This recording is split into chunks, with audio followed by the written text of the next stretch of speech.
Imagine this. You have 40 minutes to write your rhetorical analysis essay. The clock is ticking. You lock. You open to question 2 rhetorical analysis, and there's a wall of text staring back at you. Some author you've never heard of writing about nature?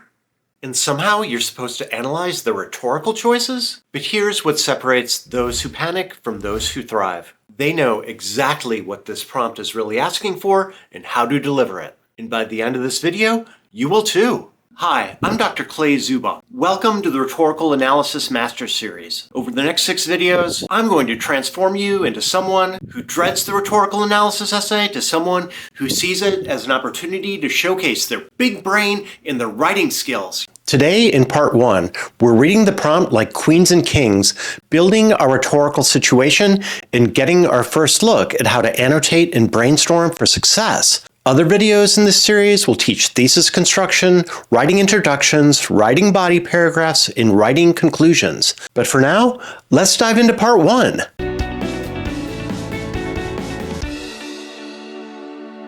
Writing rhetorical analysis essays is not rocket science, but it does require that you understand some specialized terminology, know how to use it to analyze, and can write about how an author tries to achieve their goals. Let's clarify 3 key terms you need to understand: rhetorical situation, rhetorical choices, and rhetorical appeals. Both choices and appeals happen within the rhetorical situation. That's the context where this persuasion takes place. The rhetorical situation includes the speaker, purpose, audience, context, and exigence.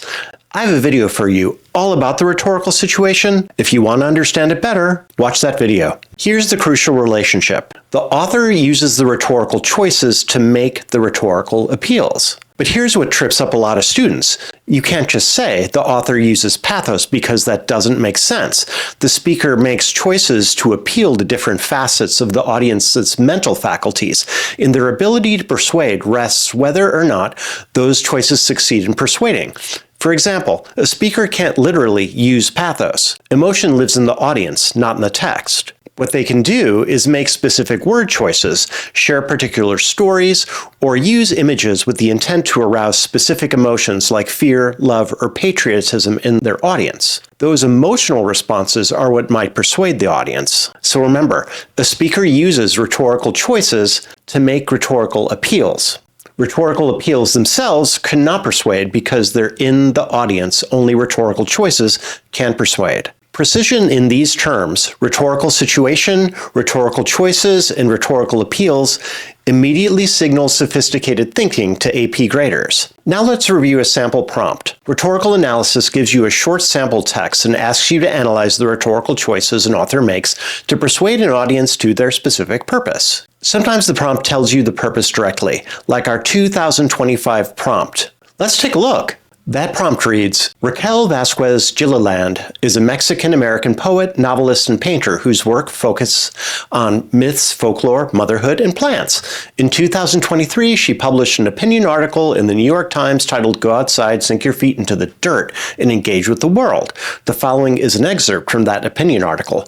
Read the passage carefully. Write an essay that analyzes the rhetorical choices Vasquez Gilliland makes to develop her argument about the value of engaging nature. Every rhetorical analysis prompt you read is going to be structured really a lot like this. It's going to introduce an author and introduce the rhetorical situation briefly. It may or may not tell you the purpose, but it's going to ask you an essay that analyzes how the author persuades the audience according to their purpose. All the prompts you read will contain the next information exactly. They will always say, respond to the prompt with a thesis that analyzes the writer's rhetorical choices, select and use evidence, explain how the evidence supports a line of reasoning, demonstrates understanding of the rhetorical situation. Notice how this prompt is referring to some of the words that I told you earlier were going to be important, like rhetorical choices in rhetorical situation. Use appropriate grammar and punctuation in communicating your argument. Notice that you should do the following. It doesn't say anything about rhetorical appeals.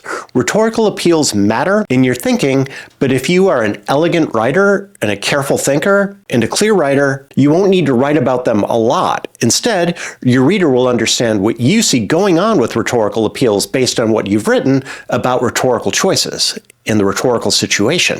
So our 2025 prompt said that Vasquez Gilliland wants to develop her argument about the value of engaging nature. Sometimes the prompt will tell you the purpose, sometimes you have to figure it out yourself from context clues in reading the passage. Either way, you're writing an essay about rhetorical choices and how they help the writer persuade their audience according to purpose in the particular rhetorical situation. When you're at the AP essay, you're going to want to spend about 2 minutes reading and understanding the prompt.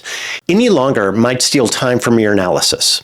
But here's the key. Every rhetorical analysis prompt asks the same fundamental question underneath all that College Board language. How does the author build their argument? This particular prompt gives us everything we need to build our rhetorical situation. Let me show you how to extract it. Speaker. This is where it says Raquel Vasquez Gilliland is a Mexican-American poet, novelist, and painter whose work focuses on myths, folklore, motherhood, and plants. Purpose.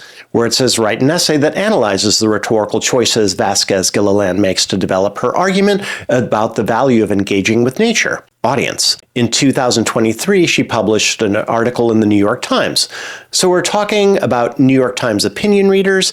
They're probably going to be fairly well-educated readers, mostly in urban areas. This is 2023, so it's post-COVID pandemic when isolation and mental health are major concerns. Exigence. Many works, especially speeches, have an exigence or a specific purpose or urgent need that is spurring their creation. As an article, this piece does not have a clear exigence or specific occasion. For instance, the exigence for Martin Luther King's famous I Have a Dream speech was the 1963 Civil Rights March on Washington. But as an article in a monthly publication, Gilliland's essay doesn't have a specific exigence. Here's where you start thinking about rhetorical challenges.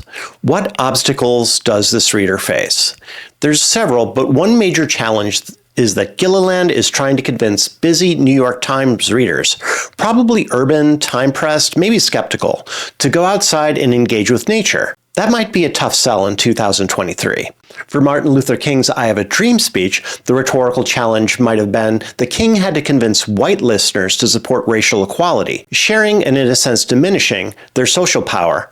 So as you read the first part of the prompt, consider a rhetorical situation and think about possible challenges that are in that rhetorical situation that the speaker might be going to have to overcome. Now it's time to think about possible answers. After building the rhetorical situation, we can think of possible answers. Most essay prompts have a few possible answers, but because of the variety of texts, rhetorical choices, and purposes, the possibilities for rhetorical analysis are almost infinite. That's actually good news. It means you have flexibility in how you approach your rhetorical analysis. And you can write about basically anything that you're seeing as long as you can write about it clearly and support it through evidence. For now, let's use this basic template to get our thinking started. The basic template for any thesis for rhetorical analysis is author uses rhetorical choices to persuade audience according to purpose. So we might end up saying something like, Vasquez Gilliland uses personal storytelling, sensory imagery, and practical advice to persuade skeptical urban readers that engaging with nature is both accessible and essential for well-being. But you would only end up arriving at this thesis after doing the brainstorming and evidence selecting that I'm going to be talking about in the second half of this video and in part 2. Right now, in the process, you won't know your thesis. You'll only know the structure and what you're looking for. Now, it's time to read the sample text. When you read, you're doing 2 jobs simultaneously. 1, understanding what the author is saying. This is the basic content. But 2, and more importantly for rhetorical analysis, you're analyzing how the author is saying it and why they're saying it. These are the rhetorical choices.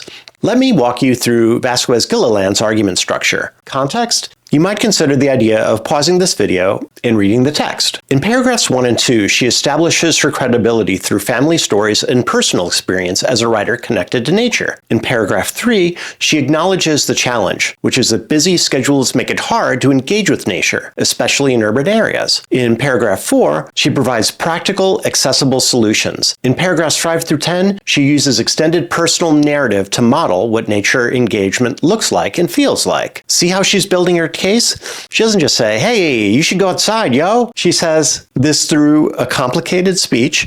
She anticipates objections, provides solutions, and uses her own story as proof. As you read, you want to mark up the text for specific rhetorical strategies. Let me show you an example of what you might look for. You might look for appeals to pathos. For example, when Gilliland says, my grandmother and mother also taught me, she's making an appeal to ethos by showing she's got family wisdom. When she says, I became an author, she's showing professional authority. When she gives specific examples from different cities, she shows a lived experience. She also makes appeals to pathos. For example, this whole dove healing story, that's magical and touching. When she talks about our busy schedules and loneliness and isolation, she's hitting real emotional pain points that many of her readers would be feeling. And when she writes about sensory details, when she says, for example, feel the smooth wrinkles of bark, she's also appealing to emotions. You might also be seeing examples of appeals to logos. For example, when Gilliland says, it makes sense then that I became an author, this is cause and effect reasoning. When she says the practical step-by-step advice in paragraph 4, that's logical because it's sequential. When she writes about progression from problem solution, that is again logical. Sophisticated readers are also going to see how these appeals start to work together.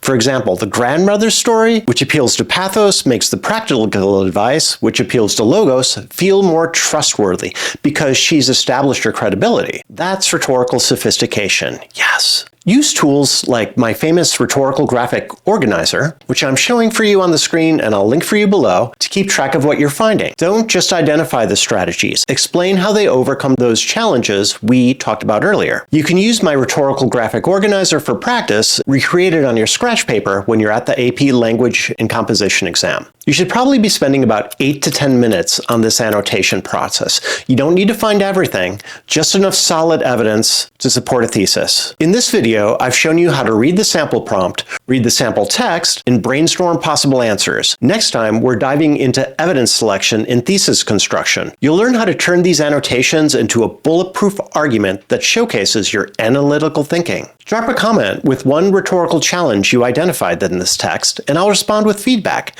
Hit subscribe if you're ready to continue mastering the rhetorical analysis essay. Thanks for watching Zubify. Come back for more Zubify.